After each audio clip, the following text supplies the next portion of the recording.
Football was just my life. You know, weekends football, just it consumed me. So I love it, and I'll always love it. I'll always follow it. I'll always be a big fan. You know, like I said to you, I haven't closed the doors of football. You know, maybe I'll feel like I want to go back.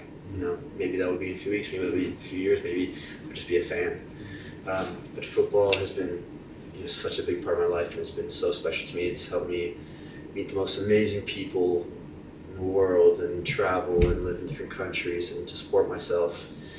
But I mean, it's an industry that has a lot of things need to, I guess, change, and a lot of there's a lot of problems with it as well. You know, from sketchy agents to the homophobic culture to just a lot of stuff. So, as you explained this morning, you could not have made your statement and came out if you were still playing football. I felt that way. Who knows? Because no one's done it. How do you anticipate? What do you think other footballers at Leeds, for example, where you were playing for Leeds, how would they have been? I don't know. I mean, they've been awesome. They've been sending me messages and supporting me, but it just would have been just so scary just for me just to go in the next day and just be like, hey, what's up, guys? Like, everything cool? Let's just go training. And as we said further, if you've been playing for Leeds and you were away to a club like, say, Millwall, for example, you can anticipate the abuse. Of course. And of course that would be tough because, it's one thing when you hear about it, you can laugh and joke with your friends. But when you hear it from people that it can be quite malicious, it changes things. And in the past, like when I was playing football and going to stadiums where people are saying bad things about you or your family, you're just like, whatever, doesn't matter, they don't know me, they're just trying to get under your skin. But when they do know who you are and then they take a shot at you, it becomes a little bit more personal, and I don't know how I would have reacted to that. You spoke with a lot of affection about other footballers and your teammates and how well you got on with many footballers, but you also spoke about the culture of football that coaches would sometimes say, don't pass the ball like a fan. Yeah. And I've talked to a lot of people about how footballers aren't homophobic, or at least the ones I've come across. It's very much that pack mentality, and saying things to make your buddies laugh in the banter in locker rooms or changing rooms, and coaches saying things I think to be kind of like funny and to get along with the players. So, of course, again, there are times you hear it sounds malicious, and that's when you're like, excuse me? Like, you don't say it, but in your head you're like, it's a bit weird. But after hearing so many comments, that's what makes you think, okay, yeah, I'm right, it can't come out. Because as you said, when you one-to-one with a player, you felt that there was another life to that player. Of course. And you would have been able to come out to them possibly, except if you had not had to go back the next day into the pack. I have a lot of my friends are footballers, so obviously you can't speak for all of them.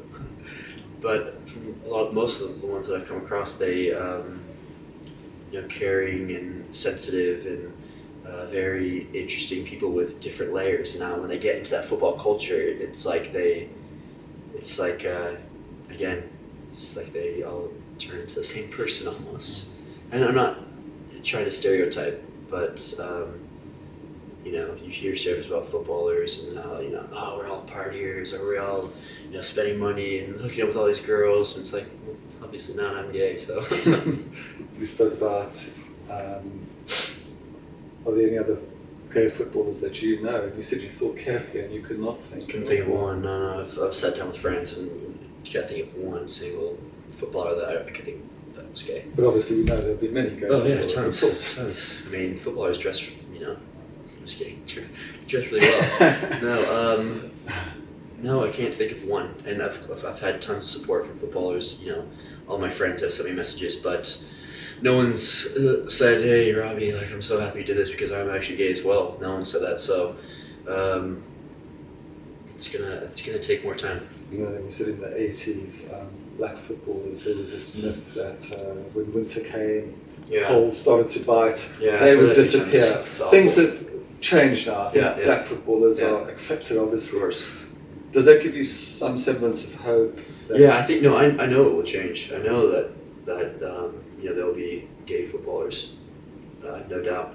I just don't know when. I don't know how long it will take. That's the next step.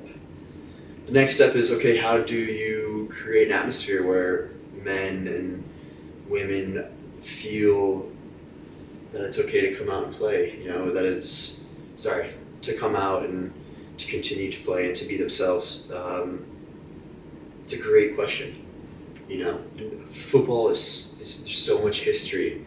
So it's like, okay, what kind of changes do you make, but you still want to keep it the same because it's such a great sport. It's just so much culture, and the fans love their tradition.